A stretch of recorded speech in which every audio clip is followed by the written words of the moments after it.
Bom dia, senhor Carlos. Está ao vivo. Ok. Vou começar então. Obrigado. Bom dia, pessoal. Obrigado pela presença nesse nosso evento, né, WEG Talks, que a gente está organizando para a indústria sucroenergética. Meu nome é Carlos Grilo, eu sou diretor da WEG Digital, né, da divisão de negócios digitais da WEG, e a minha intenção nesse primeiro encontro, né, são vários encontros, falar um pouco, tentar desmistificar os conceitos da indústria 4.0 de uma forma um pouco mais simples, né, e prática, tentando cobrir todo o espectro de produtos que a WEG tem, soluções, e claro que esses produtos e soluções também vão ser discutidos nos outros eventos, que vão ter mais 6 eventos, e eu também vou deixar aí vocês convidados para os próximos, ok? Bom, então, essa proposta, que a gente está chamando de WEG Talks, é um ciclo de palestra que acontecerá todas as quartas-feiras, né, iniciando às 9 horas, durante as próximas 7 semanas, né? Serão sempre das 9 às 11, e o objetivo é apresentar soluções WEG para o segmento sucroenergético e também atualizar o mercado sobre as novidades relacionadas a produtos, serviços e soluções desenvolvidos pela nossa empresa. Aqui na tela, vocês devem estar vendo, existe a relação dos próximos 6 eventos. Começa na próxima quarta-feira, né, dia 30, e vai até 4 de novembro. Então, tem o QR Code aí também, que facilita vocês se inscreverem, né, e agendarem para os próximos eventos. Em cada um deles, existirão discussões específicas sobre aplicações no segmento, e também em cada um deles terá uma pequena parte mais correlacionada com essa minha apresentação inicial de hoje, que está voltada a soluções digitais, software, conectividade, indústria 4.0, monitoramento e outras coisas mais que a gente vai conversar ao longo da manhã de hoje. Bom, vamos lá. Então, o título da apresentação é Desmistificando os conceitos da indústria 4.0, né, de forma simples e prática. A ideia é de uma forma simples, iniciar, né, com efetividade essa jornada, é isso que é a minha intenção de deixar aqui, com conhecimento, passar pelos temas da gestão da execução, eu acho algo muito importante, né, como é que os executivos, como que a camada de comando das organizações podem tirar proveito da gestão de uma execução mais efetiva. Falar um pouco de conectividade. A conectividade é fundamental, né, para a indústria 4.0. A gente vive um momento efervescente de soluções e também outros momentos virão com a chegada do 5G. Eu vou falar um pouco sobre isso, o que é verdades e o que a gente pode esperar com a chegada dele. Vou falar um pouco de inteligência artificial, né, como é que ela na prática pode ajudar as nossas indústrias. E vou passar também pela plataforma IoT, que converge tudo isso, né? E o que vem depois. Hoje tem uma discussão muito grande sobre cloud, sobre edge, também começa a surgir um novo elemento aí chamado fog, né? Vou falar um pouco sobre isso. E finalizando, eu vou falar um pouco da inteligência artificial das coisas, que também é uma tendência que surge com todo esse movimento de inteligência artificial e conectividade. Ok, pessoal? Eu dividi a apresentação em alguns temas, tá? Esse primeiro, ele é bem conhecido de todos, mas ele vale como contexto, tá? Até para a gente fazer algumas reflexões, né, do que está vindo, né, e o que virá mais para frente, tá? Então, as eras da indústria, todo mundo fala indústria 4.0, é a quarta era da indústria, mas é importante a gente dar uma relembrada muito rápida do que são isso, né? As 4 fases da indústria, todo mundo sabe, né? A primeira, a mecanização, depois a eletricidade deu um impulso muito grande, por fim, a automação, né, chegou nas nossas fábricas, e agora é a era dos dados, né? Então, a quarta revolução é a era dos dados, são os dados que a automação gera. Então, essa é a quarta revolução que todo mundo fala, né? Então, vamos dar uma passada um pouco nisso, né? Primeiro, com uma visão histórica muito rápida, para nos embasar para uma visão mais técnica, onde a gente vai se aprofundar, e aí a gente transborda depois para uma visão prática de aplicação, tá? Então, a visão histórica é muito interessante, né? A primeira revolução, né, todo mundo sabe, ela está ligada ao vapor, né, ao James Watt, né, que é lá em 1700 e alguma coisa, em torno do ano 1800, que ele usou o vapor pela primeira vez como uma fonte centralizada de energia, e aí distribuía a força mecanicamente. Então, isso pôs fim à era do artesão, né? Em toda a cidade tinha um artesão que fabricava móveis, que fazia confecções, e ele era um artesão. Então, em Sertãozinho tinha um artesão, em Ribeirão Preto tinha outro artesão, que fazia móveis. Okay? E aí era muito improvável que conseguisse fazer uma indústria. Por quê? Porque, primeiro, que não tinha demanda para todo mundo numa pequena cidade. Então, o vapor mudou, permitiu fazer as indústrias com o encapsulamento, com a centralização da energia, e também desdobrou isso para navios, locomotivas, que permitiu que a indústria se formasse e pudesse vender em outras cidades. Então, faria sentido em Ribeirão Preto ter uma fábrica de móveis que você conseguiria vender em Sertãozinho ou até mesmo em São Paulo, capital. Okay? Então, por quê? Porque conseguiu, com o vapor, ter também a parte logística entrar na jogada. Claro, eu falei Sertãozinho e Ribeirão de forma lúdica, né? Provavelmente nessa época aí não existia grande atividade industrial, né, nessas regiões, né? Bom, a segunda revolução, ela veio com o motor elétrico. Eu falo dessa forma porque a WEG é líder em motor elétrico, então a segunda revolução, ela se deu pelo motor elétrico. Tá? E aqui dá bem para a gente ver, né, que essa mudança se deu, né, com Tesla, Edison, né, e Ford, por causa que os motores elétricos passaram a ser individuais, diferente do vapor, que você tinha uma central de vapor que alimentava por polias e tal, todas as fábricas ficavam mais estáticas, né? O motor elétrico trouxe o conceito de linha de montagem. Então, é interessante essa foto aqui, lá de River Rouge, uma fábrica, a primeira fábrica da Ford mesmo, né, onde se adotou o conceito do Fordismo em Detroit. Dá para ver nitidamente aqui embaixo uma correia, né, uma corrente, assim, de umas 2 polegadas, talvez isso, que puxa toda essa grande linha longa, né, de chassis de carros, né? E aqui em cima um motorzinho, né, suspendendo a carroceria, que deve estar vindo de outra posição da fábrica. E o motor elétrico, uma carroceria de um Ford T, devia pesar o quê? Uns 80, 100 quilos, né? E aqui é um motor, talvez 1/4 de HP fosse suficiente, né, já que tem um redutor, né?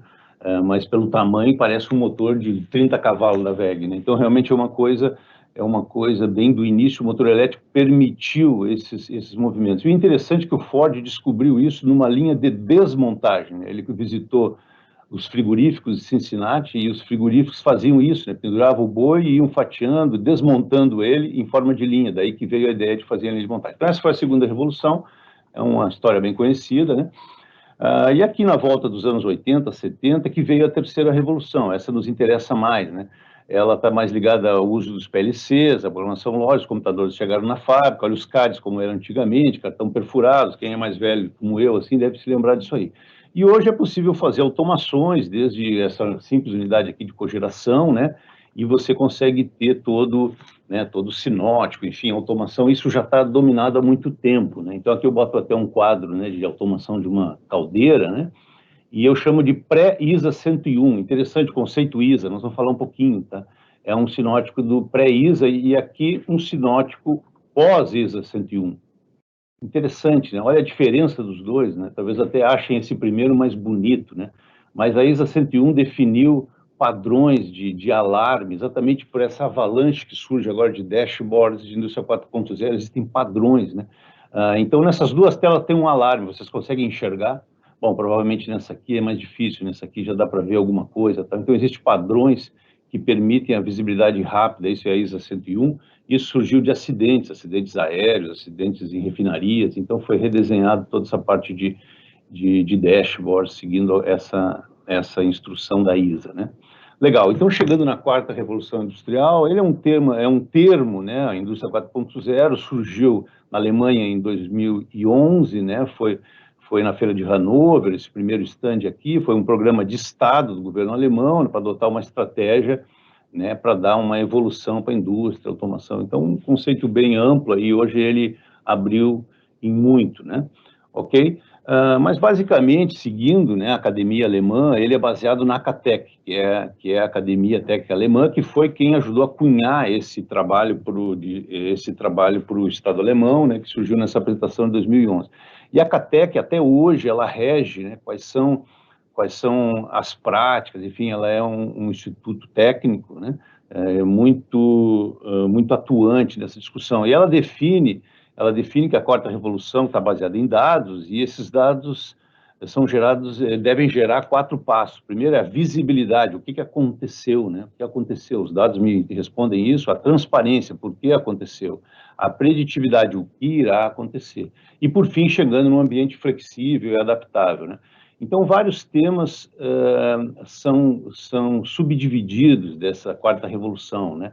E aí eu até sugiro vocês darem uma olhada nesse vídeo, que eu botei o QR Code aqui, que é um vídeo da VEG Digital Solutions ali, da onde eu extraí essas imagens que eu vou mostrar na sequência, que são alguns elementos que compõem, na nossa visão, e da Acatec também, a indústria 4.0. Então, Big Data, volume de dados, vamos falar rapidamente, internet das coisas, computação em nuvem, né? Aí vem o cloud, que eu comentei, a parte de conectividade na mão do operador, a conectividade geral, ok? O MES, que eu vou falar também. Então, todos esses são elementos que compõem a quarta revolução, né? E vale a pena dar uma olhada naquele vídeo lá.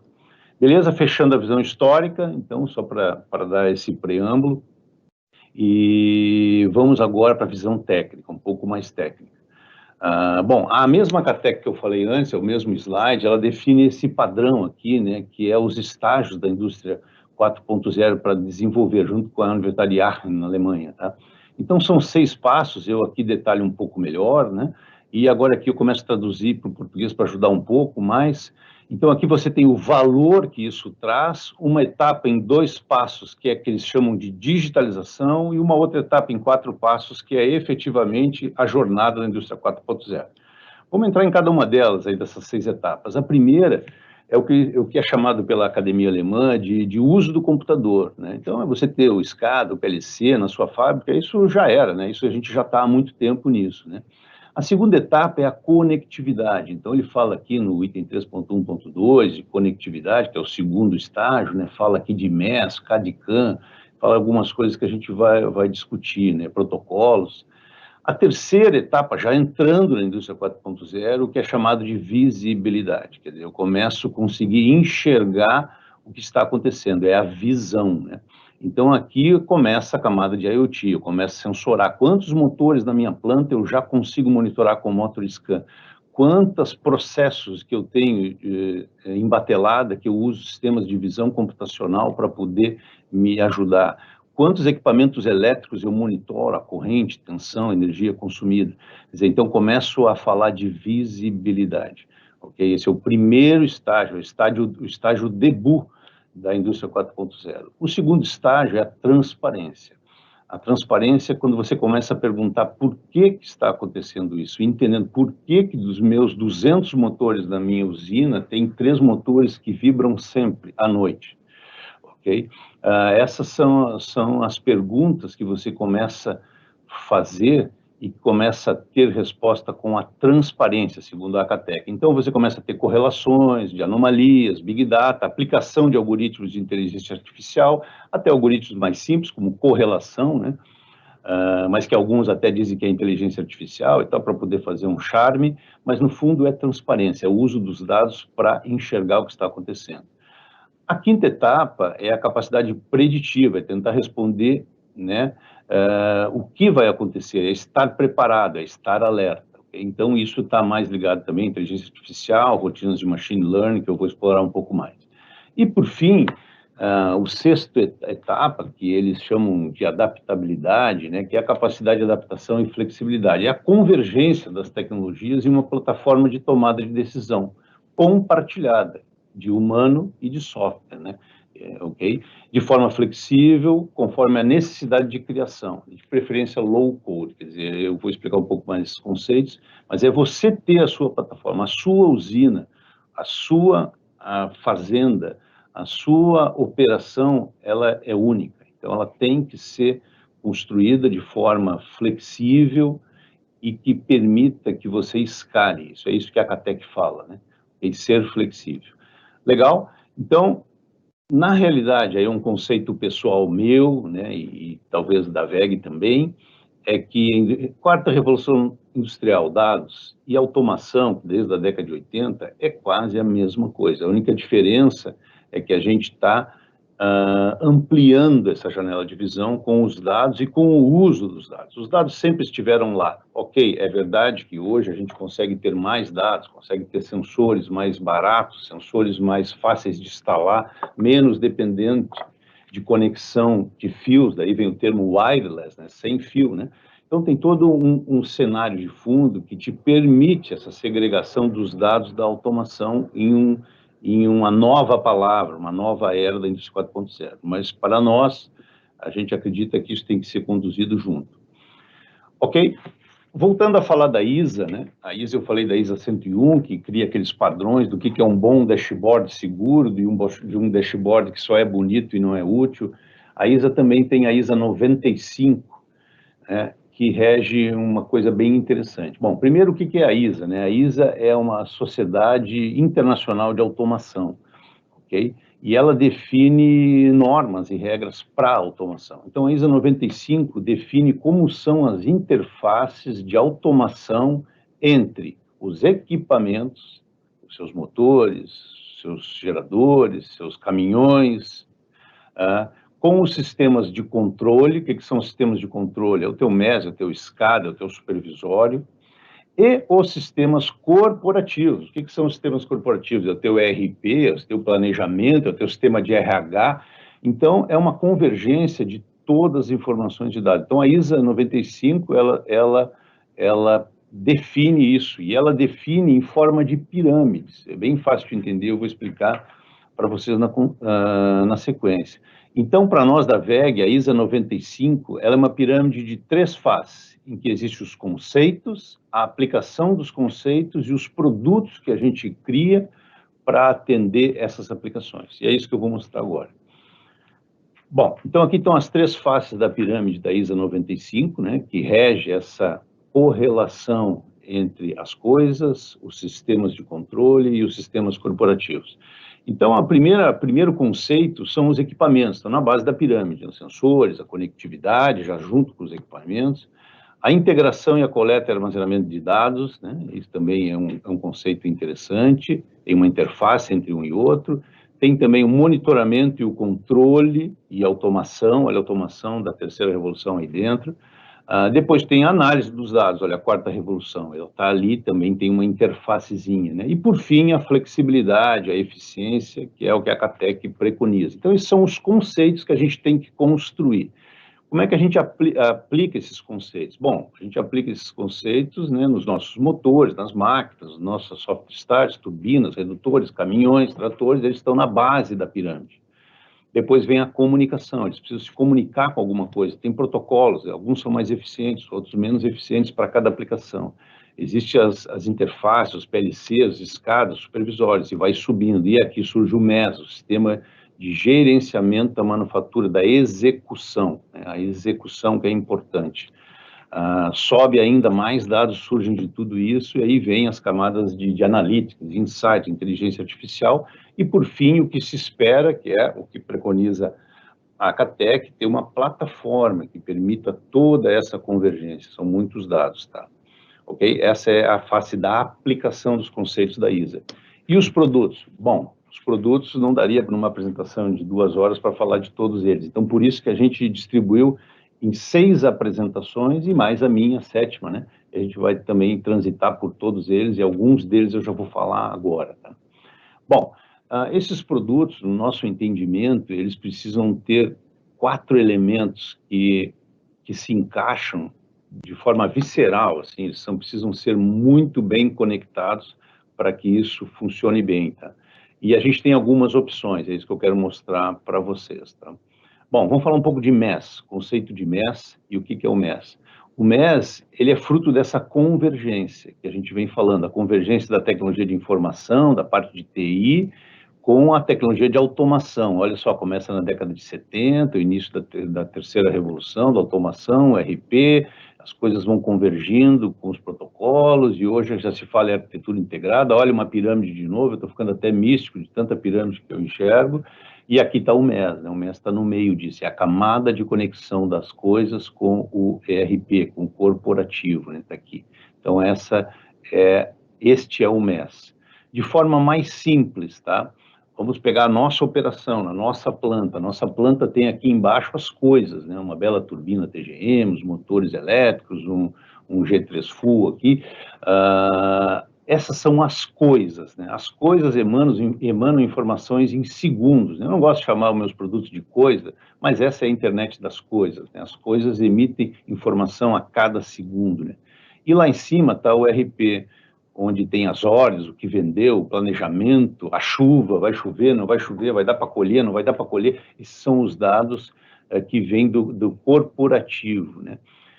E são dados que falam em frequências muito diferentes, né? O corporativo fala em dias, fala em semanas, e as máquinas falam em segundos, tá? E o MES é o elemento de conexão. O MES ouve as máquinas, as pessoas em segundos, e ouve o RP diariamente. Então, o MES é que tem esta habilidade, ok? Essa é uma tela de MES, numa fábrica da WEG, e olha que interessante uma tela de MES, como que ela tem informações. Ela aqui tem 3 blocos de informações muito importantes que eu queria que vocês entendessem como isso é útil para qualquer negócio, para qualquer empresa. Por exemplo, isso aqui é uma fábrica nossa, fábrica de fios aqui em Jaraguá. Eu tenho nesse dashboard uma visão da fábrica, real, online. Claro que essa é uma tela que eu capturei do sistema e colei aqui, né, para garantir da produtividade, mas eu poderia acessar e mostrar para vocês. Então, aqui estão todas as minhas máquinas, as que estão operando, as que estão paradas para trocar ferramentas, as que estão parada, quebrada por algum motivo de manutenção, as que estão com algum problema, falta de matéria-prima, e o que está operando, o que não está. Enfim, eu consigo ver o meu layout, eu expando, dou zoom, entro no detalhe, clico na máquina. Isso aqui é o típico dashboard da operação. Eu tenho aqui um apanhado de outros dados que me mostram ordenados de maior a menor, como é que está a produtividade, enfim, uma série de outros dados, né, produção diária. E aqui eu tenho a cereja do bolo do MES, ok?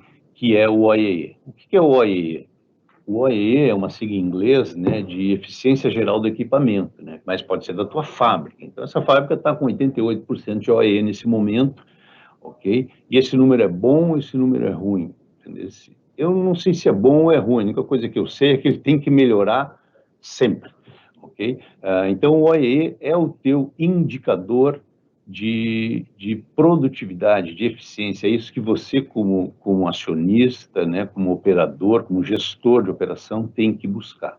Okay? Então, esse é o primeiro elemento que o MES traz. E uma outra coisa que ele traz são dashboards, né? Todo mundo gosta de ter dashboards, enxergar numa tela sintética toda a informação. Então, esses dois elementos é que estão presentes no OEE. Eu botei um elefantinho ali até para quebrar um pouco o gelo. A gente fala que o elefante tem memória de elefante, né? Então, é uma apresentação de 2 horas e bem espaçada em termos de conceito, né, e de informação, mas alguns elementos eu botei o elefantinho para a gente não esquecer, tá? E esse é o primeiro conceito que eu queria deixar. O MES é a fonte primária do OE. Tá? Sem o MES, você não tem um OE. E aí eu vou explicar por que isso. Então, esse é o primeiro elefantinho. Bom, aqui é uma outra tela desse mesmo MES, e ele mostra mais informações, tal, né? E ele mostra agora todas as minhas máquinas, vocês viram, umas verdes, outras amarelas, né? E ele mostra como que elas estão operando, como é que está o OE delas, né? Então, dando um zoom, eu consigo ver uma máquina aqui, uma outra máquina, como é que está o OE, perto aqui de 90%, e tem 3 cores aqui, interessantes essas 3 cores. Essas 3 cores são os 3 elementos que compõem o OE. Isso é gestão pura da operação. São esses 3 elementos que dizem a saúde da eficiência da tua operação, ok? E quais são esses elementos? Eles são três blocos, né? Que é o índice de disponibilidade, bem interessante, eu vou explicar um pouco isso, o que tem a ver com a indústria 4.0, e ele está ligado ao tempo que você opera pelo tempo que você tem disponível, né? Aqui dá uma boa discussão, mas eu vou passar rápido. Ok, ideal que seja 1, né? 1 sobre o outro igual, dá 1. O índice de eficiência, que está ligado ao que eu produzi, tonelada, em hora produzida, em quilograma, litro, né, pelo que eu planejei na mesma unidade, evidentemente. Se um for igual ao outro, eu atingi um também perfeito. E o índice de qualidade, que é quanto que eu aprovei pelo que eu produzi. Também ideal que seja 1, se tudo for 1, multiplica 1 vezes 1 vezes 1, dá 100%. Então, esse é o mundo ideal, ok? Mas vamos mergulhar um pouquinho mais, vamos refletir só num elemento desse, tá? Então, nós estamos falando de eficiência. Tá? Eficiência é a relação de dois números, né? Nesse exemplo do ID, é o tempo operando pelo tempo disponível, né? Na realidade, então, é algo que eu meço por algo que eu defino, né? Bom, então aí dá para a gente pensar um pouco, até tomar uma água. É algo que eu meço por algo que eu defino, né? Então, bom, talvez seja bem mais fácil definir do que medir, né? Eu até procurei agora, antes de entrar na apresentação, qual que é o orçamento da União para 2020. É 3,6 trilhões, orçamento da União, definido por alguém, pelo Congresso, pelo Senado, enfim. Então, definido, é o denominador. E o medido? Pô, medir cada gasto do governo ao longo de 365 dias, cada cartão corporativo, é realmente um desafio muito grande. Então, medir é um problema. Medir é um problema. Definir parece ser mais fácil. Então, a eficiência sempre é uma razão de algo que tu mede pelo algo que tu define, né? É uma disputa natural do poder do numerador com o denominador. Ok? E o denominador está na mão dos determinadores. Alguém determina alguma coisa. O Congresso determinou o nosso orçamento da União. Então, agora alguém tem que fazer. Ok? Então, o denominador sempre está na mão de quem determina, né? Esses dias eu ajudando a minha filha, né, que está com aula agora pela internet, e ela passou isso aqui, ela está estudando fração, né? E o professor colocou esse slide, né, tentando explicar para ela o que é numerador e denominador, né? Interessante que ele botou o numerador, a nuvem, tal, nuvem, numerador, para ela não esquecer, e botou o denominador, o demônio, né? O demônio. Então, interessante isso, né? Quem determina o denominador, talvez o demônio, não, acho que não, né? Ok. Então, voltando ao que nós estamos falando, aí, da eficiência da minha operação. Então, é um monte de razão de dados que eu meço por dados que eu defino, tá? Então, vamos entrar em cada um deles, bem rapidamente. Então, aqui o ID, que é o Índice de Disponibilidade, o tempo disponível é definido por quem? Pela turma de azul, lá no planejamento, tempo disponível, e o tempo operando, está lá o nosso amigo de capacete, de EPI, é o cara que está na fábrica. Então, você consegue medir com uma série de automações, de IoT, mas alguém vai definir no planejamento. Então, é isso que o MES faz, ele enxerga os dois, processa os dois, e te dá o teu índice de disponibilidade, né? Ok, mas aqui tem algumas coisas interessantes para quem é executivo e para quem está ligado ao investimento das empresas, tá? O tempo disponível, que está na parte de baixo, que parece fácil, né? Ele deve ser compatível com a disponibilidade do ativo, né? Conceitualmente, um ativo, ele é 24/7.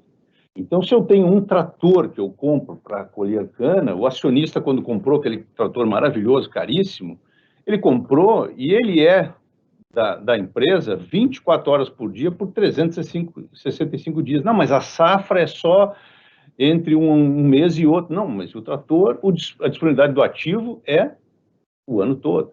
Então, esse conceito é um conceito que já dá umas brigas boas nas empresas, tá? E esse ID, né, ele sempre será menor que 1, é esperado que ele seja menor que 1, que você vai operar provavelmente menos do que o tempo que você tem disponível, né? Então, ok.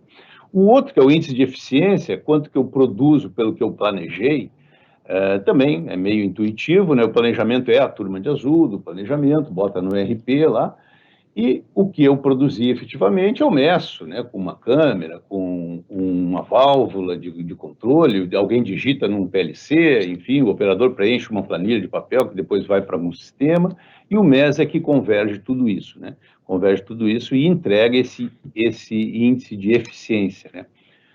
O incrível é que, às vezes, esse índice de eficiência ele pode ser maior que 1, eficiência maior que 100%, né? Como acontece? Isso acontece. Por quê? Porque existe uma acomodação do planejamento. Não é uma acomodação maldosa, mas é uma acomodação porque geralmente se planeja pelo um tempo médio, enfim, e geralmente esse tempo médio, né, uma distribuição normal, é a média, mas às vezes tu consegue operar em cima da média. Então é normal, às vezes, ter o IE ser maior que 1, você produziu mais que você planejou. Então, é bom? É bom, né? Mas é ruim porque o teu planejamento está em desacordo com o que você consegue fazer. E aí o que se faz, né, num bom mês, é que esse planejamento e suas folgas devem ser eliminadas, para que você tenha um IE abaixo de 1, 90%, 95%, 99%, mas não 120%. Okay? Então, esse planejamento ele pode ser realimentado pelo MES e inteligência artificial. Então, um bom sistema MES, ele garante isso, fechar esse ciclo, de tempo em tempo, esse planejamento, né, que é um monte de gente que está lá no ar-condicionado fazendo planejamento, ele pode ser orientado, né, pelo MES, pela inteligência artificial, e em algum momento talvez até substituído, ok? Então, esse é o índice de eficiência. E o último, o índice de qualidade, ele é muito interessante, tá? O índice de qualidade é a produção que você aprova pela produção total que você fez. Então, a produção total você mede, está lá o nosso homem de capacete, né? Com as válvulas, os PLC, ele mede o que produziu e ele mede o que produziu aprovado. Pô, mas cadê a turma de azul? Não está aqui mais. O MES faz isso aqui, ele também faz essa relação de dois números e entrega esse índice de qualidade. Uma coisa interessante é que a grande maioria das empresas adota o IQ igual a 1 e não se incomoda muito, né? Porque eu produzi, eu não considero o IQ, isso é um duplo erro. Primeiro que você está desperdiçando alguma coisa, talvez seja pouco, e a oportunidade de melhorar continuamente, né? Então, por isso, algumas empresas adotam o IQ igual a 1, não preciso comprar uma câmera para ficar medindo, tal, ok? Mas o interessante é que o IQ, essa é uma suspeita minha, né? O IQ ele pode ser totalmente independente do Office, né? Da turma, cadê o pessoal de azul? Não tem, né? Então, talvez por isso que ele não ganhou o grande Ibope, né? Ok? Então, o IQ é algo que realmente depende só da operação, ok? Então, aí fechamos o ID, IE e IQ, e eu tenho um outro elefantinho aí, para uma outra memória de elefante, que é o seguinte, o primeiro eu falei, né, que o MES é a fonte primária do OAE, você não tem OAE se você não tiver MES, tá? E o segundo é o seguinte, o OEE é a fonte primária da gestão de performance. Se eu quero ter gestão de performance, eu preciso puxar isso pelo OEE. Okay? Essa é a grande sacada. Você precisa ter OEE para ter performance, e você precisa ter MES para ter OEE. Esse é o segundo elefante aí. Aqui dois senhores, né, muito conhecidos no mundo da administração. O primeiro, Peter Drucker, né, ele diz, né, o que pode ser medido pode ser melhorado. Então, esse é um clássico deles, né, desde a década de 70, de 80. E aqui o Deming, né, uma figura também muito conhecida, ele diz aqui, né, que sem dados você é apenas uma pessoa com opinião. Quer dizer, é apenas um palpite, né? Apenas um palpite, porque sem dados, né, é só uma opinião. Isso é o que o Deming diz. E o dashboard, que é aquilo que eu mostrei antes, né, está muito ligado a isso, né? Você só melhora o que você mede, você só melhora o que você enxerga, e está ligado ao OEE, tá? Então, isso é a gestão da execução. A execução é a função dos executivos, ok? Então, o MES é Execution, né, System, né? Manufacturing Execution System, execução, coisa de executivo, ok? Então, isso é o dashboard que está na mão de cada um, e na mão, quando eu falo, pode ser o celular, tá? Ok? Beleza, por isso que a VEG se interessou pelo tema já há algum tempo e fez a aquisição da PPI Multitask, uma empresa muito conhecida e renomada em sistemas MES no Brasil, e eles vão estar com a gente aqui no dia 28, numa apresentação, né, específica sobre o tema, né, e a gente até tem uma frase, não é nossa, a gente usa, né, que o MES é a espinha dorsal da indústria 4.0.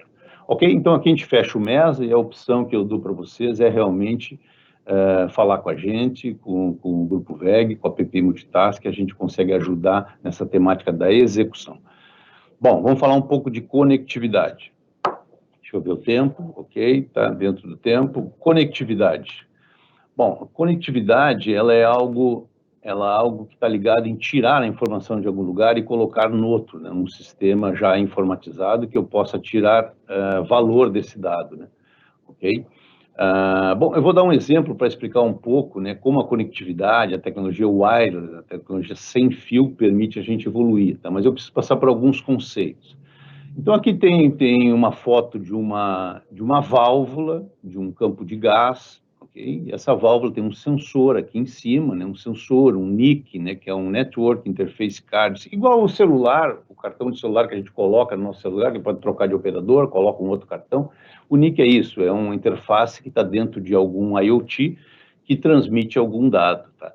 E aqui tem um gateway que pega o dado dessa válvula, da irmã dela e várias outras, concentra isso nesse gateway, nesse portão de entrada aqui, né? E também tem um NIC e também se comunica com uma central de monitoramento que pode estar em um lugar bem mais distante. Provavelmente essa válvula e as irmãs dela estão perto desse sistema aqui, mas esse sistema talvez esteja muito longe do centro de operação. E aí existem as pernas da conectividade. Então, essa primeira perna, que eu chamo aqui a perna 1, eu posso usar técnicas de LPWA, vou falar rapidamente mais à frente, Wi-Fi, tecnologias 3G, botei o 5G aqui meio fraquinho, que a gente vai falar dele na sequência, e tem a segunda perna. Depois que tudo converge para um gateway, eu consigo mandar isso para a minha central, e na minha central eu tenho softwares, enfim, começo a falar de MES, começo a falar de outras coisas.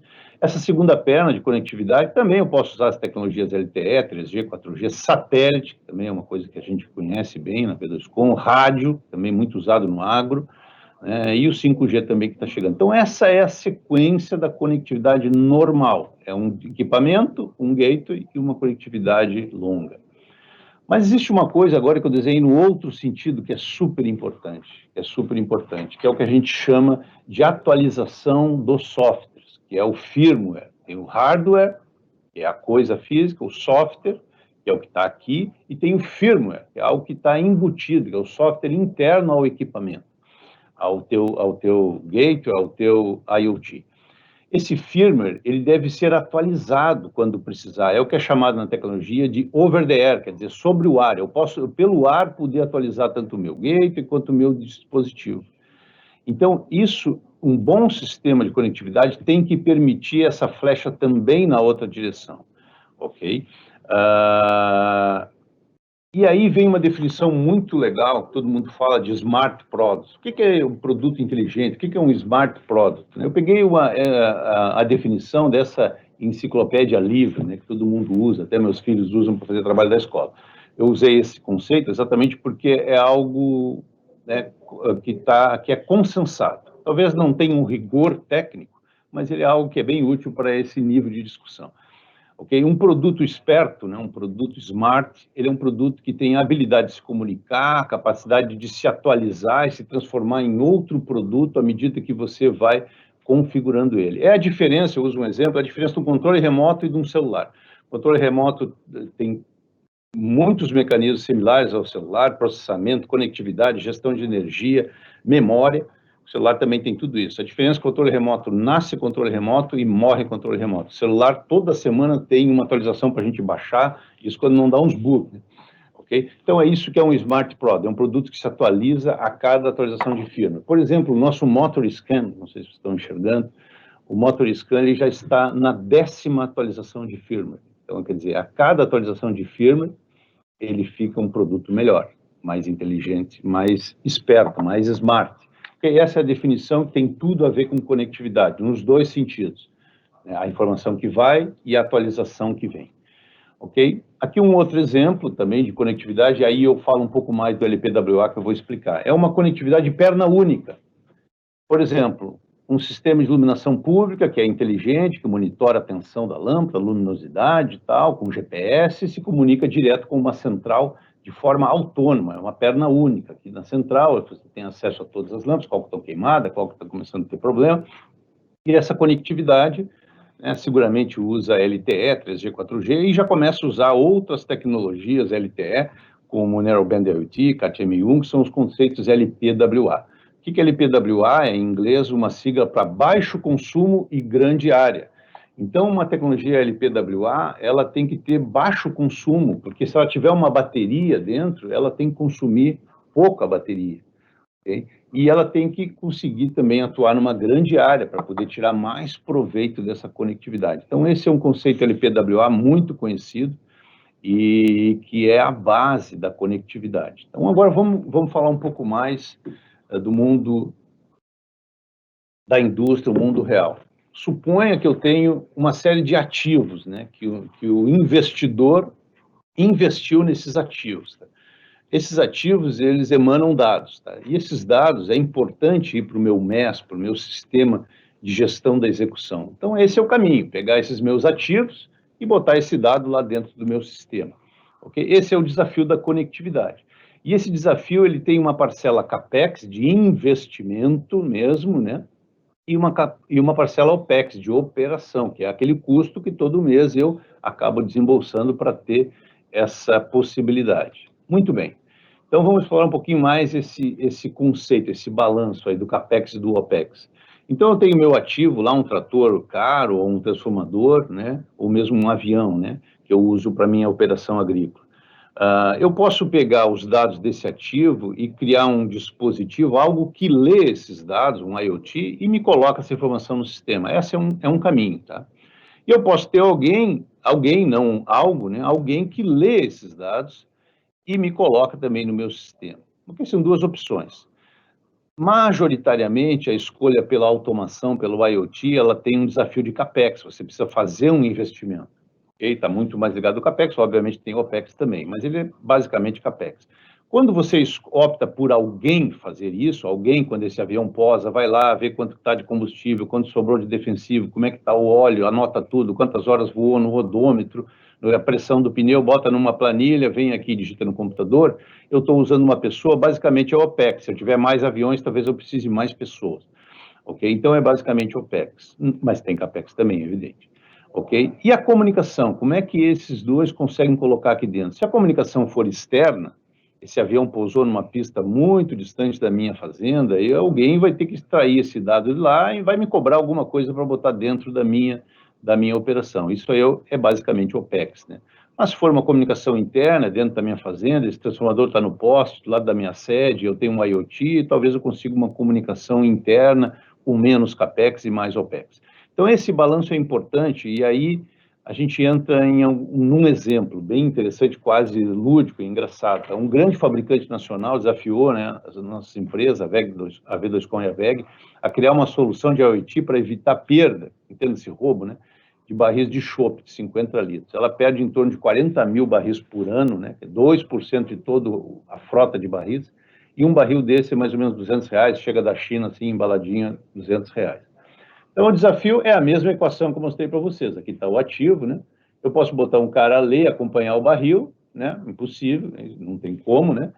E, então, o desafio é criar um IoT, um sistema IoT que possa ser anexado ao barril, que não contamine o chope se for dentro, não, acho que é melhor fora, né? E que consiga transmitir informação para mim, para o meu sistema de gestão, né? Bom, então morre a comunicação interna, morre o cara, tem que ser um IoT, CAPEX puro, e uma comunicação externa, OPEX puro. O desafio CAPEX é um belo desafio, né? Esse sensor IoT, esse hardware, tem que ser robusto, porque o cara vai descobrir que aquele está rastreando o barril, ele vai arrancar ele. Ele tem que ter função GPS, tem que ter uma bateria que dura 10 anos, que é o tempo que dura um barril desse, ele tem que ter memória e processamento básico para dizer, olha, eu estou aqui, tá, nesse local, venha me buscar. E ele tem que ter um modo de comunicação LPWA, né, low power e grande área, né? Então, esse é um desafio CAPEX, fazer isso, encaixando nos R$200, que é o preço do barril. E tem o desafio OPEX, né? Escolher uma rede que me permita que eu transfira essa informação do barril, né, chamando, né, a nave-mãe, venha me buscar. Eu posso usar, por exemplo, Sigfox, que é uma rede, né, é uma rede que existe, que cobra mais ou menos, né, não sei se os dados estão muito atualizados, mas é mais ou menos em torno de R$12 por ano, tal, para poder transferir esses 12 bits, que é uma mensagenzinha bem curtinha, que manda só a coordenada GPS. Mas a cobertura é limitada, né, porque a Sigfox é limitada, né? Então, aqui está a cobertura. Mas não é o roxo, tá? É só o azul. O roxo não é o azul a cobertura. Então, putz, se esse barril aqui em Santa Catarina for lá para o oeste, estamos mortos, não achamos mais também. Então, a cobertura é um problema. Com a LPWA, NB-IoT, que são as empresas de telefonia, né? A cobertura é muito melhor, evidente, porque tem telefone em todo lugar do Brasil, né? E também transmite um pouco mais de dados, mas também tem um desafio de R$12 por ano, com mais o CAPEX aqui do IoT, e isso realmente, infelizmente, esse projeto não ficou em pé. Não ficou em pé porque ele não vence nem o desafio CAPEX, talvez venceria o desafio com o OPEX aqui com o LPWA, ok? Então, esse é o dilema da conectividade, você fazer bons projetos que fiquem em pé, em que o custo da solução seja menor que o custo do problema. Isso a V2Com é especialista. A V2Com tem uma metodologia que é chamada de POV, que é a prova de valor, não é POC, prova de conceito. Conceito a gente sabe que dá, o problema é o valor, ok? Então, isso é importante vocês conhecerem a V2Com, vocês vão ter oportunidade nas próximas apresentações. Bom, falando em LPWA, eu falei de Sigfox, tem a LoRa também, tem o LTE, que está baseado em telefonia, então é importante entender o CAPEX e o OPEX, aquilo que eu falei antes, né? Tem operação, tem investimento, tá? Mas é muito importante também, muito importante entender o roadmap de cada tecnologia, como é que as tecnologias vão evoluir, ok? Como que elas vão evoluir, isso é muito importante. O LTE ele é um padrão 3GPP. Eu vou explicar para vocês rapidamente o que é o 3GPP no próximo slide. Tá? É o padrão universal, que todo telefone do mundo obedece. A China e os Estados Unidos estão brigando agora por padrão 5G, mas as duas são unânimes. Ambos os celulares, se você comprar na China, comprar no Brasil, comprar na Europa, todos eles falam o padrão 3GPP. 3GPP é a FIFA da telefonia. Então, ele é um padrão universal, ok? E que segue a velocidade da indústria de conectividade e de telefonia. Então, esse é um padrão que eu recomendo, né, para que a gente invista com visão de roadmap.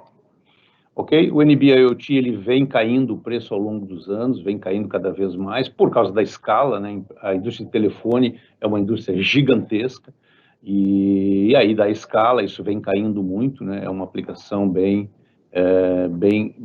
suportada pela indústria de telefonia, tá? Muito bem, e o NB-IoT é parte integrante das tecnologias LTE, é parte do 5G, é o padrão 3GPP, que ele é mais indicado aqui para o que é massivo, grande volume, o que é crítico, eu vou falar um pouco disso já. Então, eu recomendo o uso dessas tecnologias para dar continuidade no investimento no CAPEX que os senhores forem fazer. Bom, eu vou falar um pouco de 5G, mas para isso, vou lançar a mão um pouco da história, tá? Esses dois senhores, aí, Thomas Edison e Alexandre Graham Bell, coincidentemente, eles nasceram no mesmo ano, tá? Ok? Talvez todos saibam, Thomas Edison é considerado o pai da eletricidade, né? E o Graham Bell é o pai da comunicação, da telefonia. Tá? Eles nasceram no mesmo ano, ali bem na virada do século, a segunda revolução, do Ford e tal, energia elétrica e motor elétrico. Bom, ambos fizeram a sua primeira patente mais ou menos na mesma época, 1882, 1876, a lâmpada, aqui um sistema de comunicação, parece aqueles que as crianças usam para brincar, né, hoje em dia. Beleza. E hoje é como estão esses dois sistemas, como que eles evoluíram até os dias de hoje, 120 anos depois. Bom, até tem uma brincadeira que fala que se Thomas Edison e Graham Bell ressuscitassem hoje, no dia de hoje, e fizessem um currículo no LinkedIn, provavelmente o Thomas Edison, semana que vem, já estaria trabalhando, tá? Porque o que ele aprendeu lá 120 anos atrás não mudou muito. Tá? Ele é um bom engenheiro, ele se adaptaria às novas tecnologias, mas não mudou muito o conceito. Mas Graham Bell, ele seguramente não conseguiria emprego hoje, porque a coisa mudou muito. E por que essas coisas mudaram tanto, tá?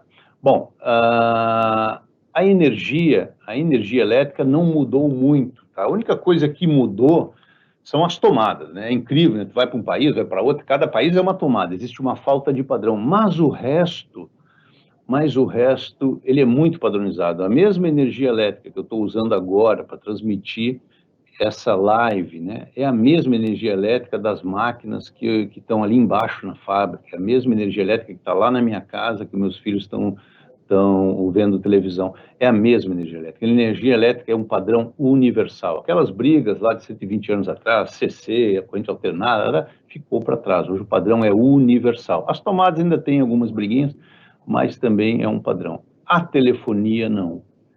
Mas o problema da telefonia é que tem um trade-off, aqui, uma relação de compromisso de várias variáveis. Por exemplo, você usa Bluetooth no teu carro, porque tu entra com o celular no bolso e ele está a 1 metro do teu rádio e ele transmite, né, a distância é importante, e ele transmite uma música quando é 3 megabytes, 5 megabytes, então você consegue transmitir uma taxa de dados a uma distância, então existem correlações de distância, taxa de dados, e aí, então, existe uma sopa de letrinhas, de oportunidades, aqui de Wi-Fi, de celular, de as linhas, as não licenciadas, Sigfox, LoRa, que eu falei antes.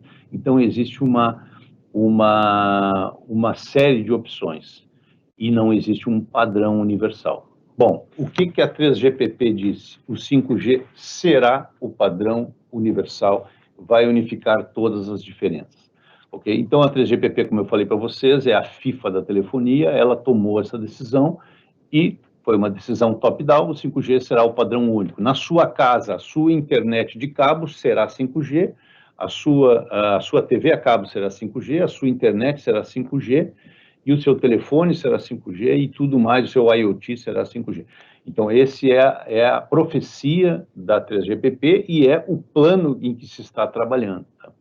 E o que tem o 5G? O 5G tem 3 características que são antagônicas. A primeira característica é a banda, né? O 5G, pelas regras da 3GPP, já vou mostrar, ele determina que a banda tem que ser capaz de entregar 1 gigabyte por segundo. Quer dizer, 1 gigabyte é 2 filmes do Netflix em 1 segundo. Okay? Então, ele realmente é muita banda. Ele tem que poder ser denso, poder ter 1 milhão de dispositivos de 1 quilômetro quadrado. 1 quilômetro quadrado da tua usina pode ter 1 milhão de devices, né? 1 milhão de motor scan. Okay? Então, isso é o que define essa outra característica, a densidade. E, por fim, a latência. Ele tem que ter uma latência menor que 1 milissegundo, quer dizer, 1 milésimo de segundo. A latência é o tempo que ele comunica de um dispositivo até o gate, do gate até, quer dizer, 1 milissegundo. É um tempo muito baixo e isso é muito importante. Então, são coisas conflitantes, né? Tem que ser muito rápido, muito largo, muito denso. Então, essas são as 3 características que se espera do 5G. Alta banda, massivo, dados massivos e baixa latência. Ok? Aqui um material para vocês conhecerem um pouco mais na V2Com. E aqui eu boto o meu terceiro elefantinho, só para a gente ficar com essa memória de elefante, que a unificação da conectividade será o 5G e que ele tem que resolver esses 3 problemas conflitantes. Alta banda, grande densidade de dispositivos e baixa latência. Ok? Aqui está o roadmap da 3GPP, né, para o 5G. Olha que interessante, aonde a gente está, se fala em 5G, mas aqui está a regra do jogo, tá, pela FIFA. Nós estamos aqui, ó, no final de 2020, entrando em 2021. O que é essa primeira linha aqui? Aqui são os padrões, as releases. Então, a 3GPP definiu a release 15, que é o 5G, lá atrás, em 2008, e essa release 15 entrou em deploy, lançamento comercial ali na metade de 2019 e está valendo, está comercializando a release 15. Nós estamos nas bordas de entrar na release 16, na comercialização, que ela já está definida. A release 16 tem um monte de coisa interessante para IoT e para outras tecnologias ligadas à indústria. E lá na frente, nós já estamos no desenvolvimento da release 17, lá na frente, quando a release 17 for lançada, lá entre 2022 e 2023, já se começa a falar de frequências mais baixas, de frequências de 400, 700 MHz, ideal para o agro, grandes distâncias. Então, a release 17 vai trazer muita novidade. Então, é isso que é a regra do jogo do 5G. Muito se fala, mas aqui é que está a regra do jogo. E eu vou explicar um pouquinho mais por que o 5G é interessante, tá? Existe uma coisa chamada handover. Quando você sai da sua casa com o seu celular e conecta na antena que está perto da sua casa, você vai indo, quando chega perto da sua usina, você troca de antena algumas vezes. Quando você troca de antena, você tem perda de tempo, perda de pacotes, existe alguma coisa. Por quê? Porque o celular 4G e 3G, ele é 1 para 1, quer dizer, é uma estação rádio-base para um celular, ok? Por isso o nome é celular, é uma célula. O 5G, ele tem uma confiabilidade de 6 noves, né? Ele não é celular, ele não é...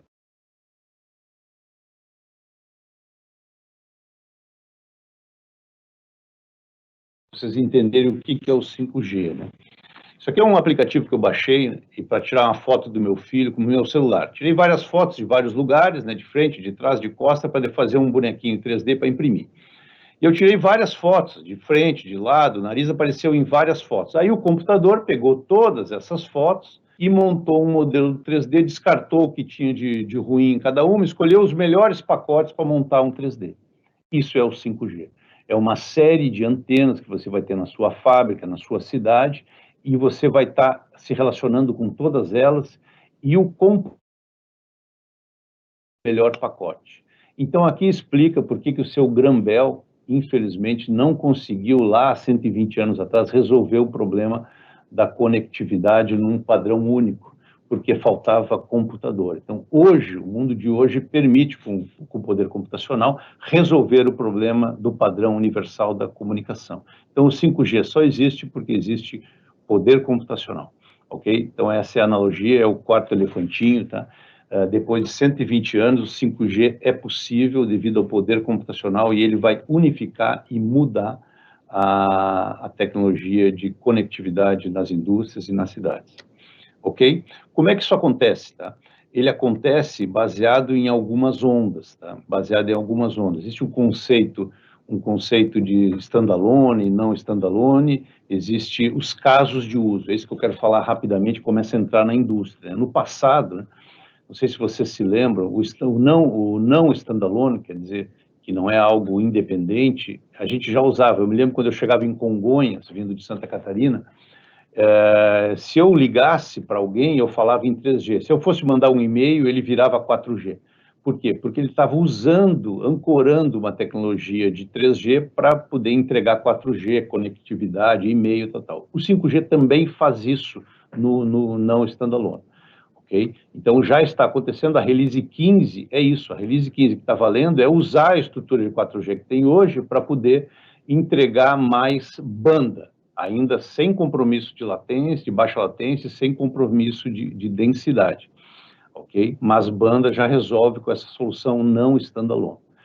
E aqui estão as três, um roadmap muito rápido, do como que essas três características vão evoluir. Essa é a evolução das releases da 3GPP. Então, hoje, banda já se consegue, inicia com 5G com alguns gigabytes, 2, 3 anos se espera algumas dezenas de gigabytes, e talvez em 5 anos mais para frente, esse é o roadmap da 3GPP, ainda não escrito totalmente nas releases, é chegar em algumas centenas de gigabytes. A latência, o padrão tem que ser menor que 10 milissegundos. Hoje, uma boa rede 4G já consegue atingir isso aí. Então, já dá uma boa condição de uso, né, para alguns casos de 5G. E também, se atingir lá na frente, menos de 1 milissegundo, ok? E, por fim, a densidade, o massive, né? Isso já é algo um pouquinho mais fácil, porque já é intrínseco pelo fato do 5G não ser mais 1 para 1, ser 1 para muitas antenas, ok? E o poder computacional ajuda nisso. Beleza, então agora vamos entrar na indústria.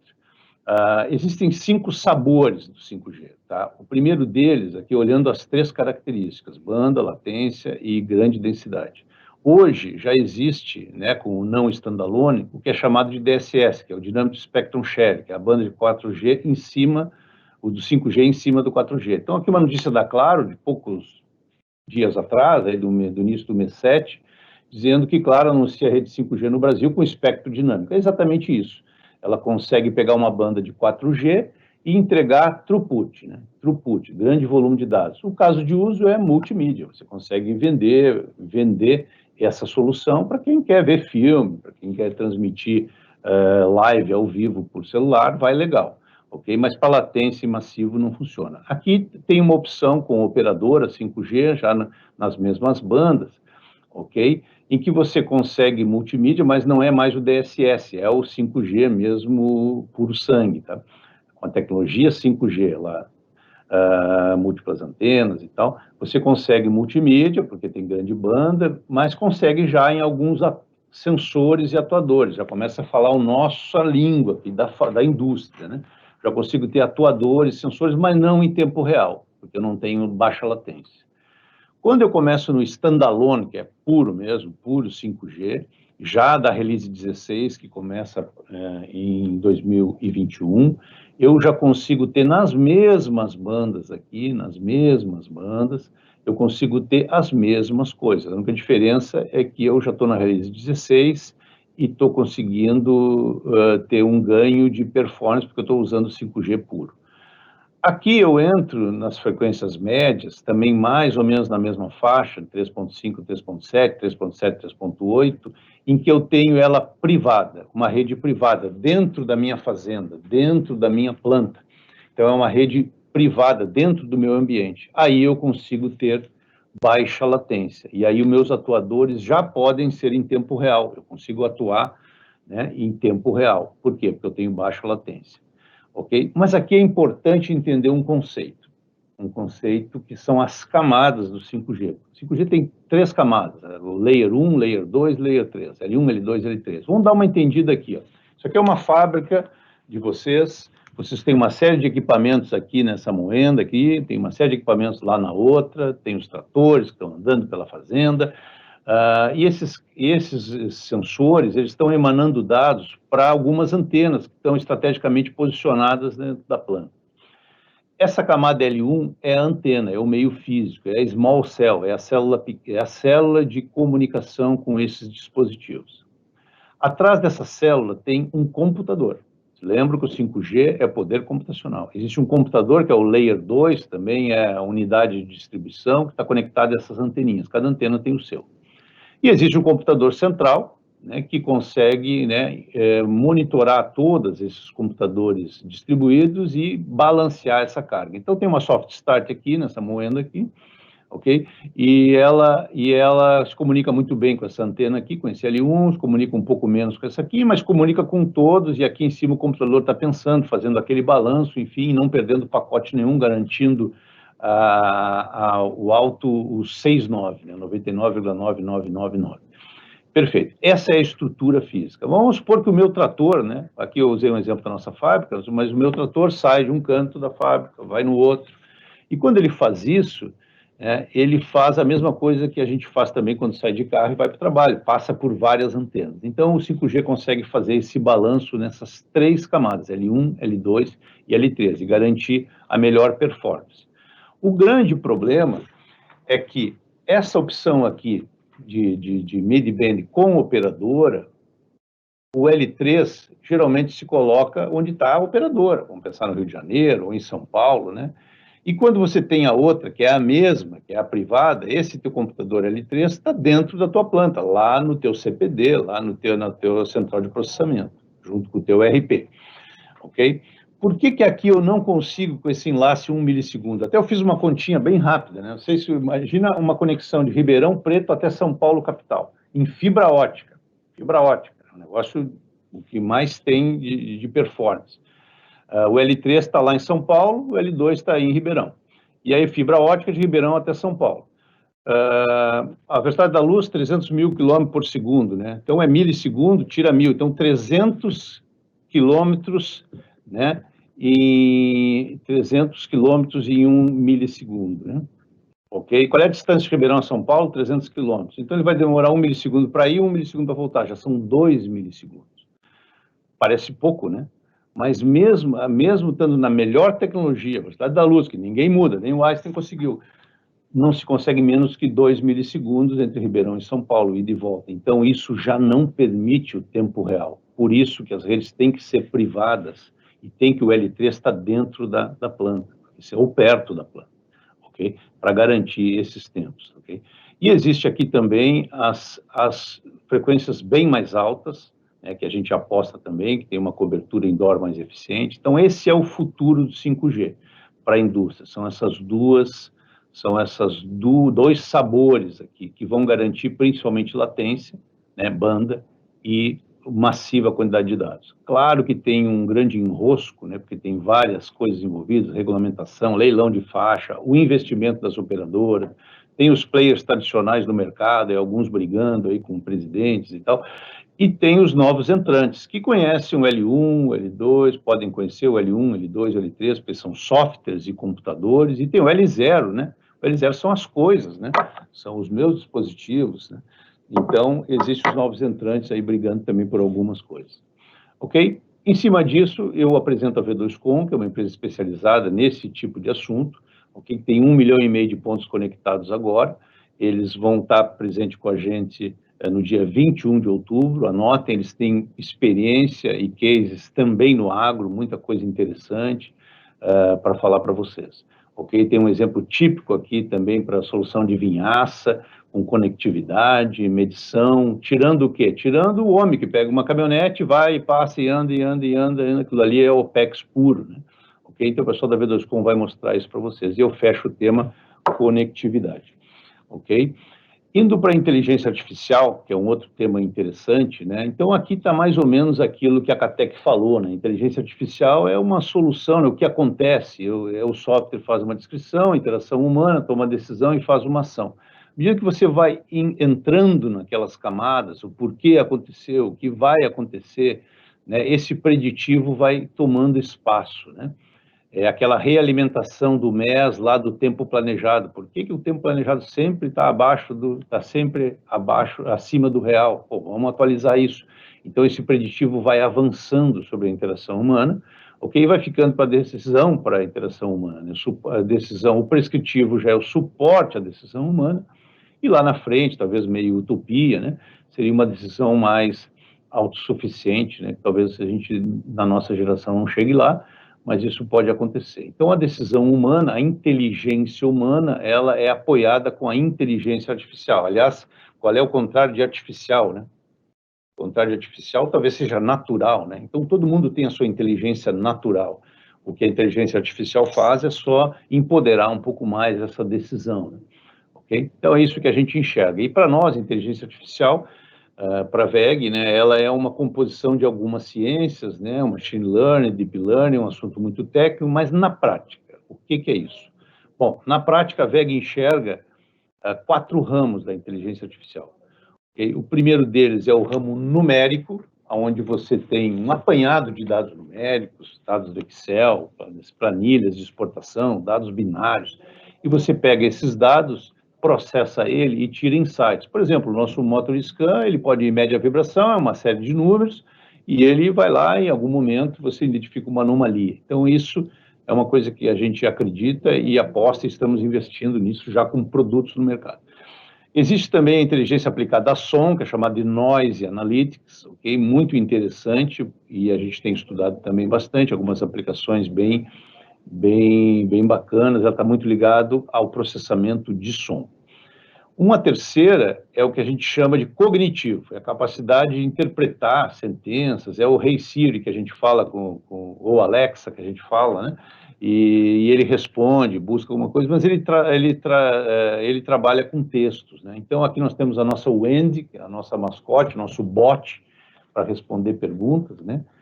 Só uma curiosidade, bot é a abreviatura de robot, né? É um nickname, um jeito mais amigável de chamar o robô, né? É o bot. Okay? Então, o chatbot é uma conversa com o meu robô, né? Então, a Wendy conversa com vocês, pode responder alguma pergunta que eu tenha esquecido aí de falar nessa apresentação. Esse é o endereço. E, por fim, a quarta, que é a que eu mais gosto, né? É a inteligência artificial aplicada à imagem, aplicada à visão. Então, aqui tem alguns exemplos, né?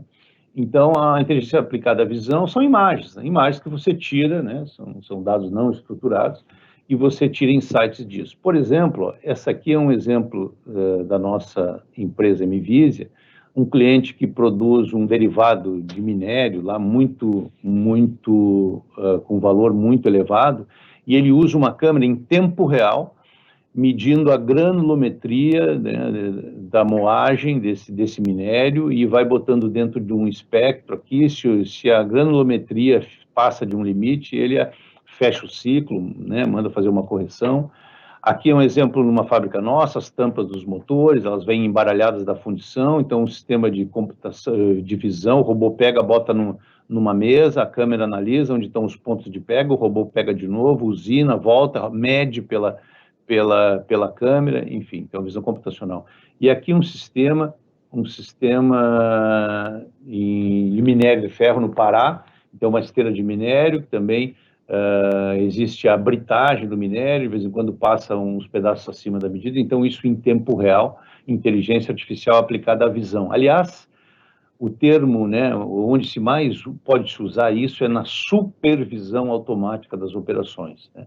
Supervisão, o termo já diz, né, supervisão é uma supercapacidade de ver, né? Então os nossos supervisores são essas pessoas que têm supervisão e esse sistema também te ajuda a automatizar alguns processos, geralmente ligados à supervisão, que são processos mais críticos ou às vezes mais caros, né?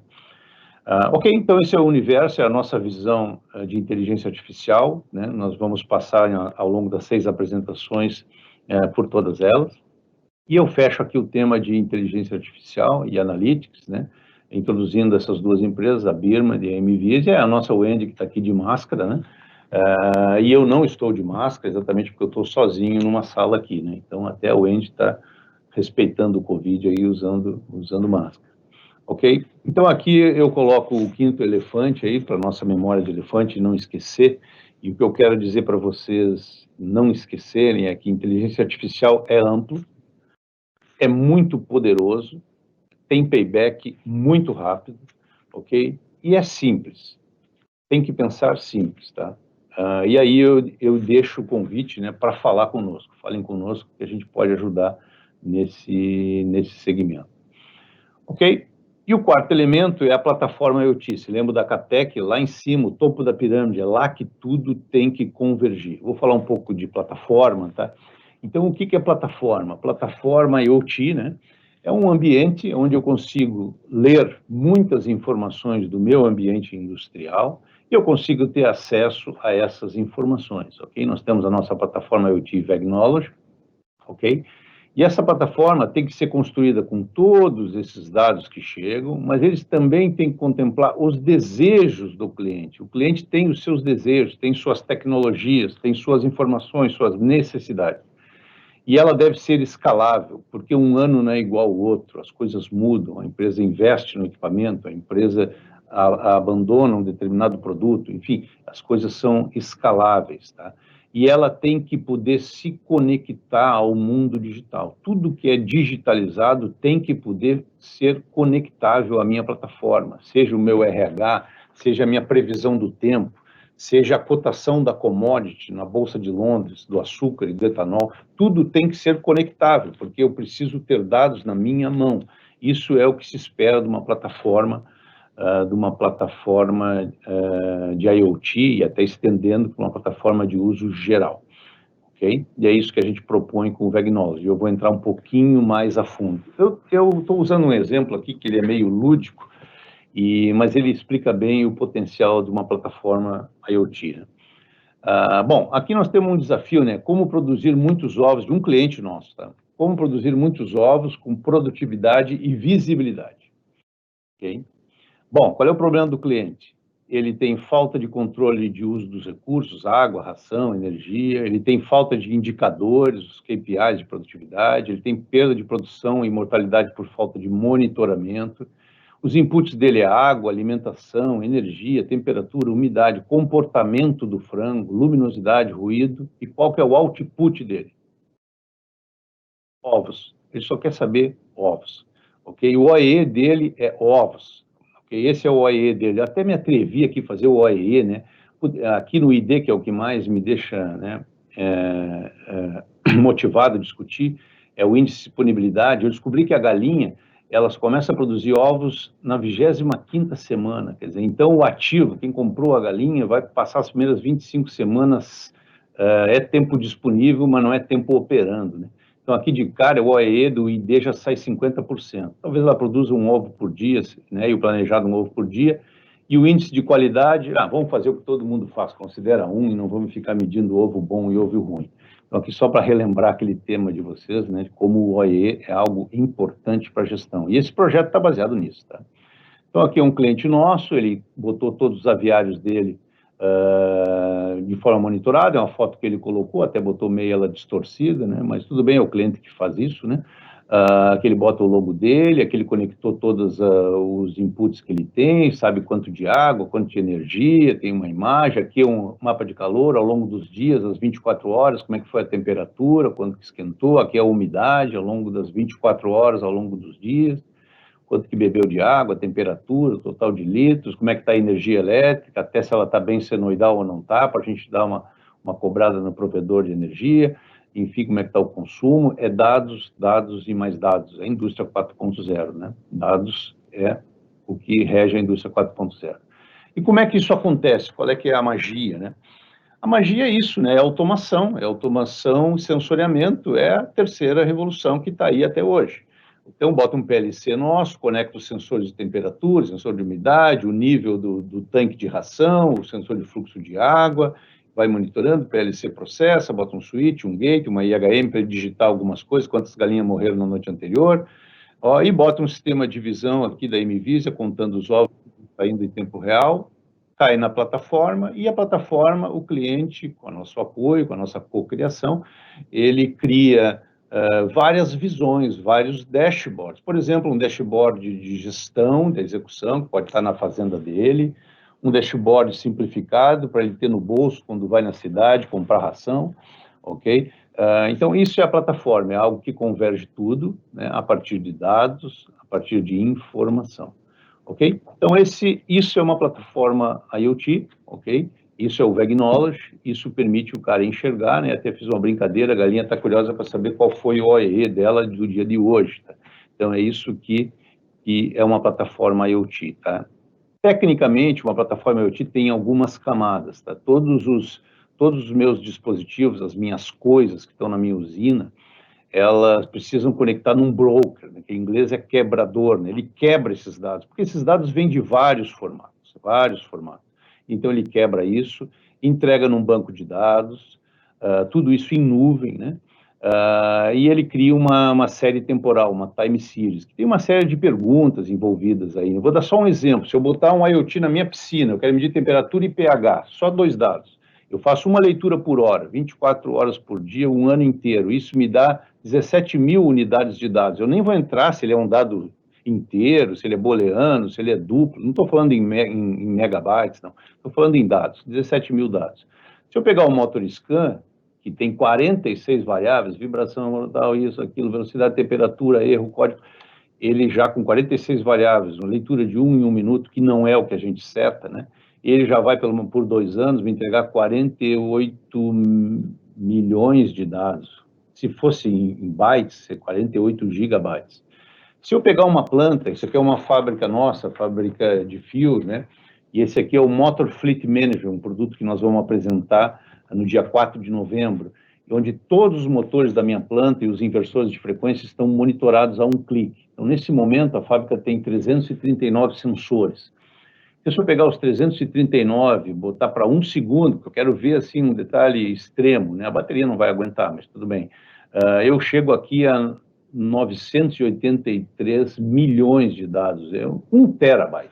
Chega a 1 terabyte, quer dizer, 1 terabyte, que é uma dos 9 pilares da indústria 4.0 aí, um material que foi definido pelo Boston Group Consult, né? O Big Data. Então, o Big Data é o negócio, é terabytes, são muitos dados, né? Existem alguns problemas aqui, né, que exigem que uma plataforma seja algo muito robusto, tá?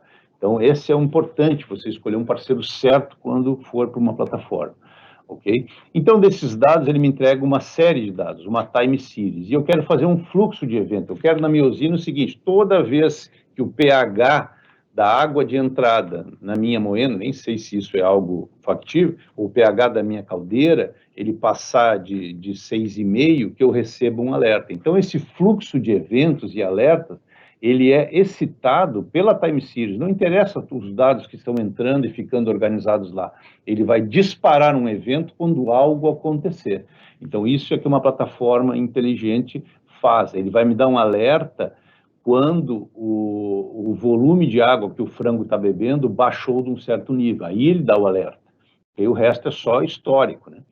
Beleza, então para fazer esses fluxos, você consegue construir na nossa plataforma VEG Knowledge de uma forma muito fácil, com workflow. Eu pego o dado do pH que eu estou lendo naquele meu sensor e faço um teste, se ele for maior que 7, ele faz isso, se for menor que 7, ele faz aquilo, eu vou arrastando e soltando de forma muito simples. Mas eu também posso criar um bloco aqui no meio, customizado, em que eu boto o meu código, um acesso ao meu SAP, um acesso ao meu RP, escrevo uma rotina que só eu conheço da tecnologia da minha produção, ok? Então, eu posso construir isso. Então, isso é uma plataforma que permite você criar eventos a partir da tua time series, sem código nenhum, só arrastando e colando, mas também com código, quando precisar botar uma tecnologia que eu domino. E a mistura do não código com código é o que é chamado de low code. Então, isso é que se espera de uma plataforma de alto nível, né, que seja uma plataforma low code, com pouca capacidade de código, com pouca necessidade de código. ok? Então, esse é o evento, né, o fluxo de evento, e depois tem os dashboards do nosso amigo Deming, né?